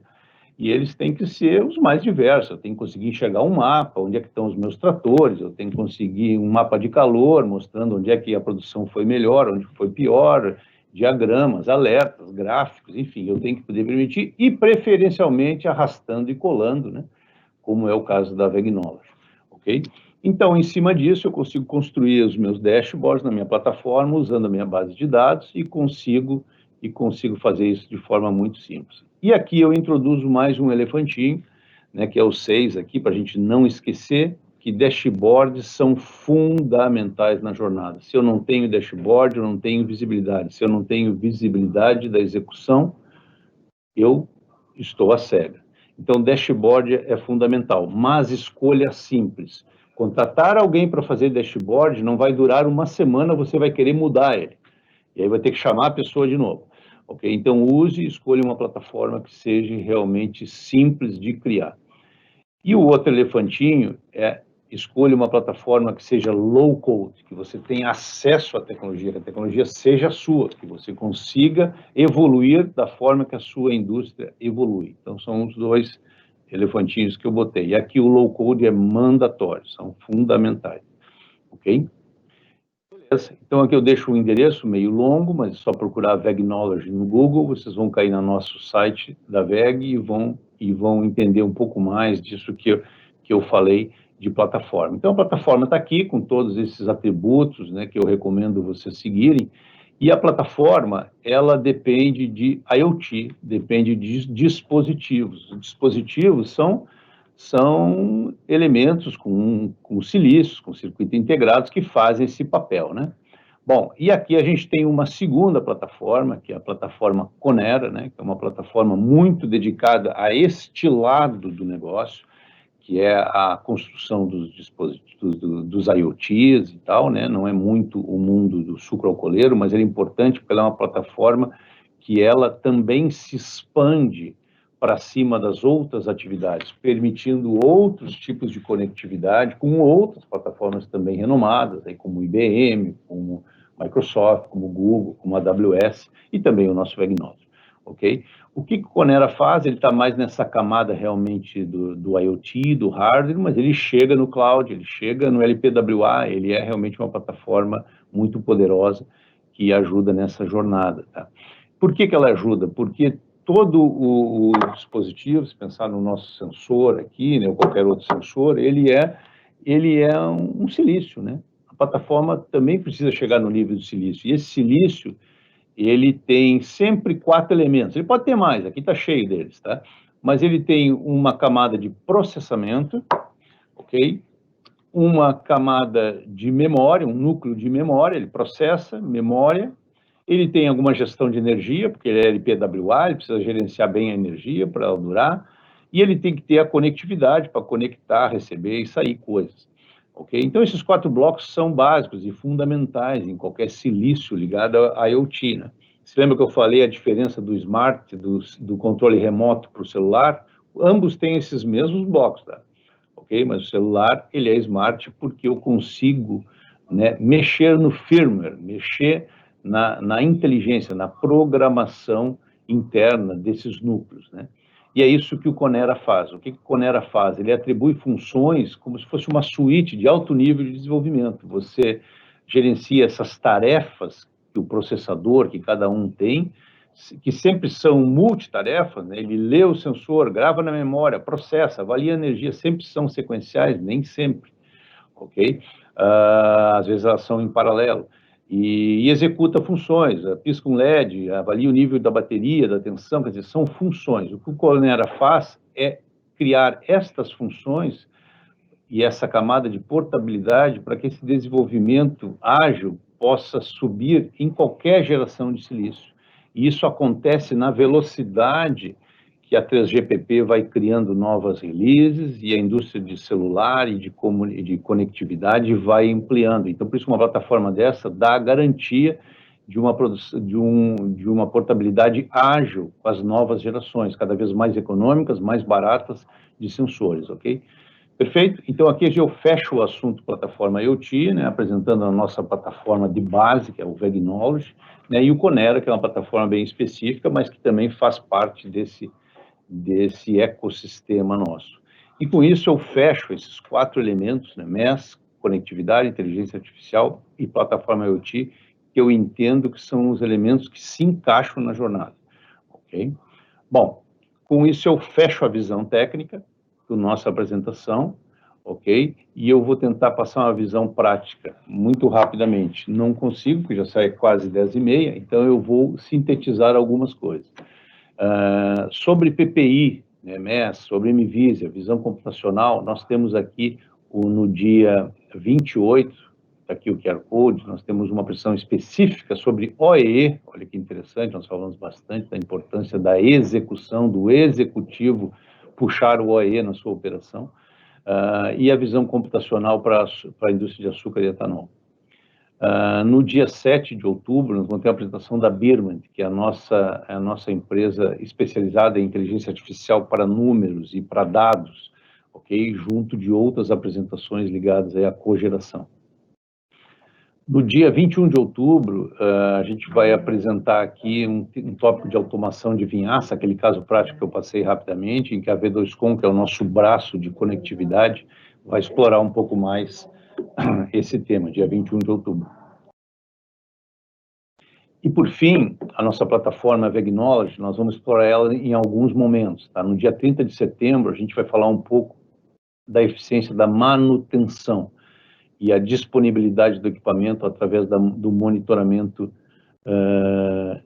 de ativos. Né? Na realidade, na visão do investidor e do executivo, só existem 2 elementos, né? O retorno sobre o capital investido e o resultado da atividade. O resultado da atividade está muito ligado à execução, ao OEE, qual que é a minha performance, como que eu executo. E, então, é a gestão da execução. E já o retorno sobre o capital investido está muito ligado sobre a gestão da integridade. Então, a gestão da execução e a gestão da integridade. A integridade é como que o meu ativo perdura por anos e anos e décadas. Então, a gestão da integridade é algo que se desdobra em várias ciências, entre elas a manutenção, entre elas o monitoramento de ativos, entre elas o IoT para poder dar garantia da extensão de vida do teu ativo. Então, aí nós vamos falar um pouco sobre a plataforma VEG Knowledge, a gestão de ativos com foco em manutenção. E também vamos falar aqui no dia 4 de novembro a importância do monitoramento de ativos para aumentar a eficiência da manutenção num caso prático, ok? Lá vai ser uma base mais teórica e aqui um caso prático.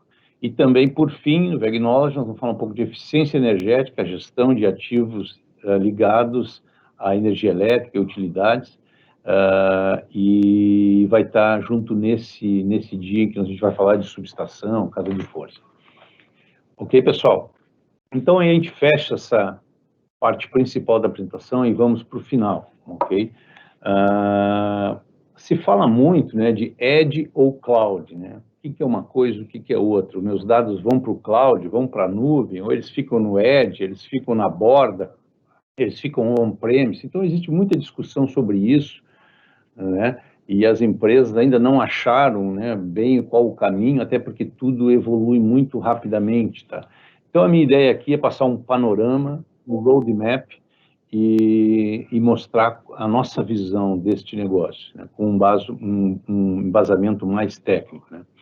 Bom, na realidade, tudo que eu mostrei para você, seja MES, seja conectividade, seja 5G, inteligência artificial, plataforma, tudo é software.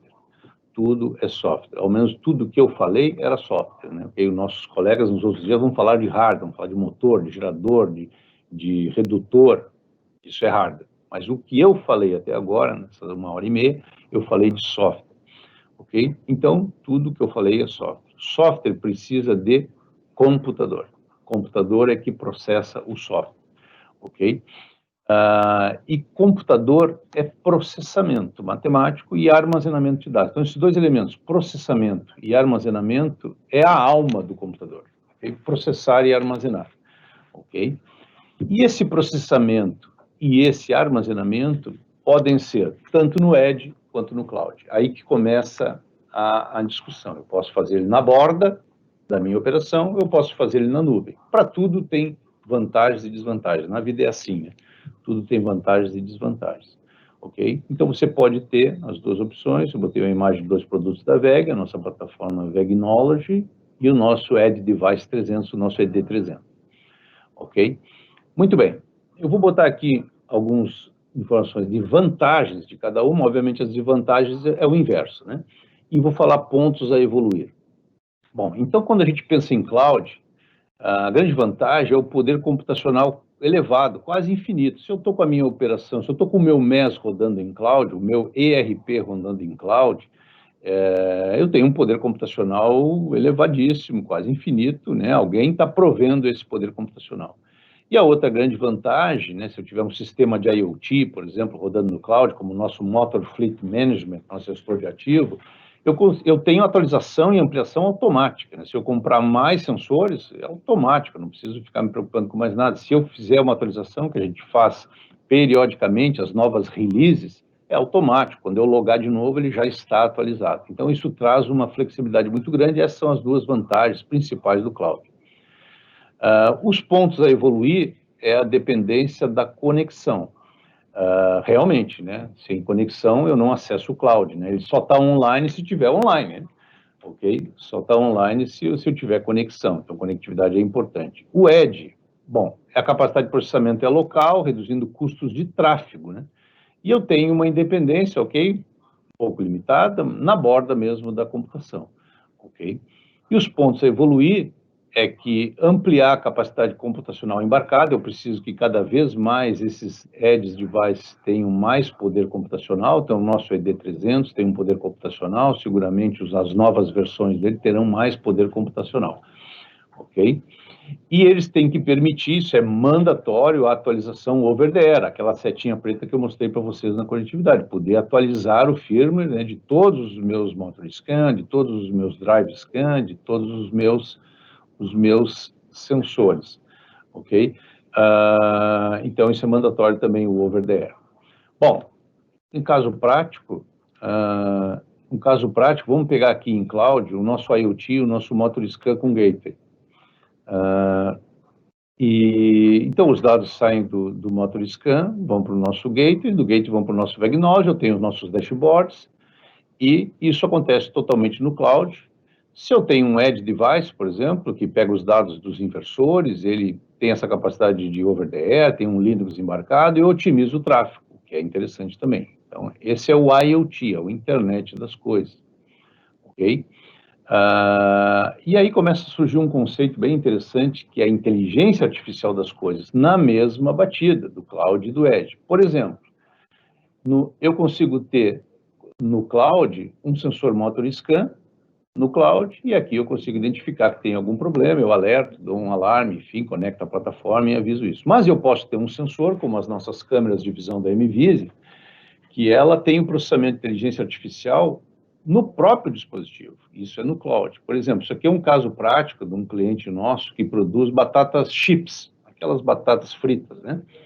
E ele precisa medir a batata, porque a batata não pode ser tão pequena porque ela dá pouca produtividade, e não pode ser muito grande porque ela tranca nas facas de corte, ok? Então, ela tem uma especificação muito rígida, e isso antes de aplicar uma câmera nossa com inteligência artificial embarcada, isso era feito por amostragem, por estatística e tal, e agora se consegue fazer online nisso. Então, isso é uma tendência, né, do AIoT, da inteligência artificial das coisas no próprio Edge. Quer dizer, a própria câmera já é um Edge, já tem um computador interno com processamento em Linux e com softwares específicos de visão computacional. Ok? Essa é uma tendência e cada vez mais puxada pela evolução do silício. Você lembra que eu falei do Conera, da evolução do silício? Os silícios vão evoluindo. Olha aqui a Qualcomm, por exemplo, já entregando silícios com capacidade de inteligência artificial interna, né? Olha aqui a MediaTek também é um grande player do mercado, também com inteligência artificial interna. Então, cada vez mais o silício puxa, né? Puxa o AIoT, né? Isso é uma coisa interessante quando a gente fala de IoT, de tendência, que é o Edge, né? O Edge ele está no cloud, ele é cada vez mais poderoso, né, o processamento de inteligência artificial, cada vez mais no edge e menos dependendo do cloud. Então, eu chego em casa, né, e falo com a minha Alexa, ô Alexa, acende a luz. Pô, mas está sem internet, né? Está sem luz, está sem internet. Então, a minha Alexa não consegue responder, por quê? Porque ela depende de ir lá para o cloud deles para processar, né? Então, olha como isso é um problema. Já um carro, né, que tem que decifrar o que é uma pessoa, o que é um buraco, o que é um jornal na pista, ele tem que fazer isso muito rapidamente. E aí, se o carro enxerga, né, enxerga que é uma bola e ele está em dúvida se é uma bola de papel ou se é uma criança, ele tem que frear rapidamente. E aí, mandar isso para o cloud, mesmo com 5G, com latências de 1, 2, 10 milissegundos, talvez seja tarde demais. Então, o 5G vai mudar um pouco a coisa, mas ele também exige que soluções sejam cada vez mais no edge de inteligência artificial. Então, tem toda uma discussão sobre isso aí, sobre essa evolução, que vale a pena a gente entender um pouco mais e a WEG pode ajudar. Esse aqui é um exemplo de um cliente que produz biscoito com gergelim, não muito gostosa essa bolachinha e tal, mas ela pode ter pouco gergelim que o cliente reclama, né? Ele pode ter o correto, que é o certo, e pode ter muito, que daí sai muito mais caro, e talvez alguns clientes reclamem também, né? E pode ter defeito, né? Então, isso aqui é uma linha com 2 câmeras nossas online, medindo 100% das bolachinhas, e tem uma distribuição do OEE dele aqui, que aqui no caso é o IQ, né? Fazendo esse monitoramento. O interessante desse gráfico, se vocês derem uma olhada aqui, das 14 horas até as 15h20, é 1 hora e pouco, né? Ele produziu 26 mil biscoitos, né? Esses 25 mil biscoitos, ele tem aqui um percentual 22% que está baixo nível, os outros estão bons, aqui outros estão com muito, um pouco de descarte quebrado. Então, isso aqui é online, 25 mil biscoitos em 1 hora, você consegue ter um histograma, isso é visão computacional automatizando o processo, gerando dashboard de decisão. Ok? Mas o interessante, se a gente volta ali, né, é que a faixa verde, que é a faixa boa, né? O vermelho é ruim e o amarelo também. E é uma faixa estreita, né? Ela é muito estreita. Quando eu consigo corrigir, aqui está dando pouco gergelim, eu abro um pouco uma válvula, ele começa a não ter mais pouco, mas começa a ter muito. Porque a faixa é estreita, né? É que nem estacionar a Galaxy, lembra do Galaxy, aquele carro antigo, na garagem. Ou tu bota para um lado, tu abre a porta do motorista, bota para o outro, abre a porta do passageiro. Então, ele tem que alargar a garagem. Então, esse que é o desafio, né? Tem que entender o vermelho e o amarelo. E isso é o papel da Birmant, é a empresa que vai se debruçar sobre esses dados, né? E vai poder usar machine learning e outras técnicas de analytics para poder ampliar a faixa, para que todos esses biscoitos sejam verdes. Okay? Que não tenha mais pouco nem muito, entender quais são as variáveis que correlacionam a isso, né? É algo parecido como a gente fazia, né, faz até hoje, os trabalhos de melhoria contínua, de Seis Sigma, qual é a causa raiz, espinha de peixe, tudo a gente fazia com a nossa inteligência natural. A inteligência artificial te ajuda a fazer isso a partir de dados, ok? Então, essa é a especialidade da Birmant, uma empresa de Sorocaba, que a WEG adquiriu há algum tempo atrás. E aí, talvez o desafio seja ter um OEE mais homogêneo, né? Porque o anterior, o OEE também estava meio oscilando, né? E a gente gostaria de ter um OEE mais homogêneo e preferencialmente crescente, né? Então, talvez essas 25 mil pudessem ser 50 mil, né? Ok? E 100% bons, né? Então, aí é o trabalho realmente da Birmans, mas puxado pela PPI, que tem anos de experiência nessas tecnologias de MES, que é a fonte primária do OEE, nosso primeiro elefantinho, e o OEE, que é a fonte primária da gestão da performance, que é o nosso segundo elefante, tá? Ok? Então, esse é um caso. E para finalizar, eu introduzo o FOG, né? Falamos de cloud, falamos de edge, e agora estamos falando de FOG, né? FOG, o que é névoa, é algo assim meio dissipado, né? Esse é o conceito de FOG, né? O que é o FOG, né? Então, suponha aqui que você tem a sua operação, a sua usina, você tem todos os seus dispositivos, seus sensores, né? Que tem processamento, armazenamento, memória. Ok, você tem teu edge aqui na borda, trocando informação, você tem o cloud, aqui o WEG Knowledge, E aí você tem um problema de processamento próprio da sua usina, eu preciso processar alguma coisa, preciso calcular a folha de pagamento, eu preciso fazer algo muito crítico. Ou terceiros, alguém que queira, né, processar algo, né? Então, o FOG é exatamente isso, né? Eu poder entrar com esse processamento pelo ED, o ED usar essa capacidade de processamento que existe nesses dispositivos. Voltei a usar o Wikipedia e peguei o que é falado no mercado sobre FOG, né? Computação em nuvem. É a computação em névoa, é uma proposta de habilitar a computação diretamente na borda da rede, aplicar computação aqui na borda. Ok? É um cenário em que o elevado número de dispositivos descentralizados, elevado número, Massive IoT, se lembra de 1 milhão de dispositivos do 5G por quilômetro quadrado, e que eles cooperam entre si e com a rede, para realizar tarefas de armazenamento e processamento. Ok? Essas tarefas podem ter como objetivo dar suporte a funções básicas da rede ou novos serviços de aplicação. Então, isso é o FOG, é pegar todos os meus ativos que têm poder de processamento e armazenamento e fazer um FOG, fazer uma névoa, e dessa névoa tirar proveito. Bom, isso parece uma coisa muito do futuro, né? Muito do futuro. E aí eu pergunto, né, a minha usina, ela opera os 365 dias do ano? Talvez não, né? Talvez eu tenha equipamentos que fiquem parados. Talvez eu possa usar no futuro esse processamento que eu estou colocando cada vez mais na borda, no IoT. Então, é isso que o FOG define. Tá? Eu vou dar um exemplo prático agora. Um exemplo prático. Só um minutinho. Ok. Obrigado. Então, um exemplo prático aqui. Eu tenho iluminação pública, né? É um produto que a V2Com tem, tá? Então, eu tenho lá todas as lâmpadas de uma determinada cidade, que tem um sensor, que tem aquele chip lá que o Conera ajudou a projetar, e esse chip, ele tem armazenamento e processamento, e ele tem uma perna única, né? Essa lâmpada se comunica direto com o cloud. E o Edge, é o próprio dispositivo, ele é device to cloud, ele é direto para a nuvem. E eu tenho um problema de processamento. Eu poderia usar esses milhares de pequenos computadorzinhos para processar? Seguramente sim, porque esse computadorzinho pequeno, ele só opera à noite, né? De dia, essas lâmpadas estão todas desligadas. E mesmo à noite, o poder computacional que ele precisa para reagir rápido, né, a uma queda de tensão, a uma instrução de segurança da polícia, ele também é muito momentâneo. Então, eu poderia usar, talvez, 24 horas por dia esse poder computacional para fazer alguma coisa. É isso que o FOG se propõe, esse passo além do cloud e do edge, né? Por quê? Exatamente porque ele tem essa capacidade de processamento, aquela mesma imagem que eu mostrei, disponível em determinada hora do dia. No caso das lâmpadas, é evidente, no horário de dia, esse processamento está disponível, esse computador está desligado. Vou mostrar um exemplo aqui, já mais teórico, né?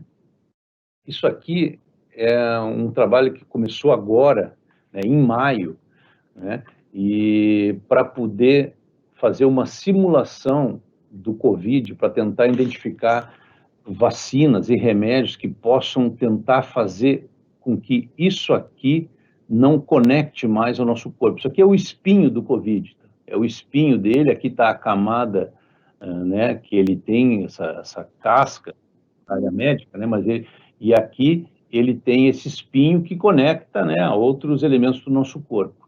E aqui existe uma simulação feita a nível de átomo. 200 milhões de átomos estão aqui nessa simulação de um espinho somente, e aí é jogado, nesses computadores, é jogado várias formulações químicas para ver qual que inibe, qual que não inibe, tudo em computador.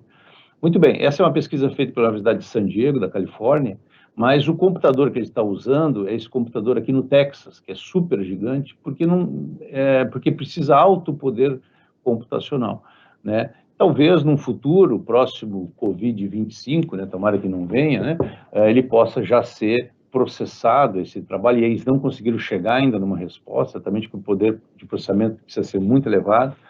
Talvez lá em 2025 a gente já possa usar o fog das nossas usinas, nossos motoriscans, nossas luminárias públicas, tá? Ok?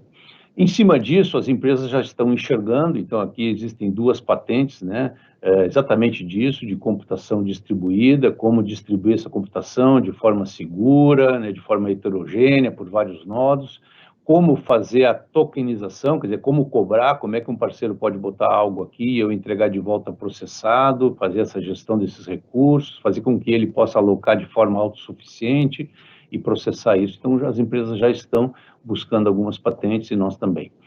Ok? Por fim, então, eu boto o meu último elefantinho, o 8 aqui, e eu relembro, né? Eu relembro que cloud e edge é importante usar os dois.